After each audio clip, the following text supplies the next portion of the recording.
حالیہ انتخابات کے نتائج کو یکسر مسترد کرتی ہے۔ ہم یہ سمجھتے ہیں کہ انتخابات ایک ڈیزائن کے تحت منعقد کروائے گئے اور پاکستان تحریک انصاف کو جتوانے کے لیے فوج کی نگرانی میں الیکشن کمیشن نے انتخابات میں انجینئرنگ کی۔ گزشتہ 5 برس سے اسٹیبلشمنٹ نے ایک مخصوص سیاسی جماعت کی سرپرستی کی۔ عدلیہ اور میڈیا چینلز کو اس سیاسی جماعت کی حمایت کے لیے اعلی کار بنایا گیا اور تحریک انصاف کے اقتدار کے لیے راستہ ہموار کیا گیا۔ جمہوریت اور جمہوری اداروں کی توقیر عوامی رائے کے احترام سے بنتی ہے، محض انتخابی ڈرامہ کے انعقاد سے نہیں۔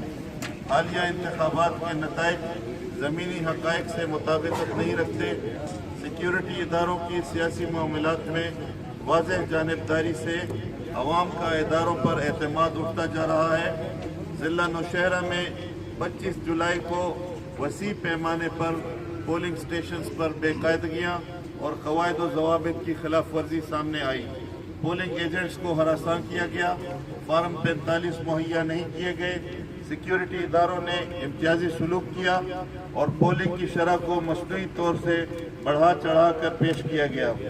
خیبر پختونخوا سے تعلق رکھنے والے پارٹی سربراہان کو دھاندلی کے ذریعے اسمبلی سے باہر کرنے سے امتیازی سلوک کا احساس پیدا ہوگا۔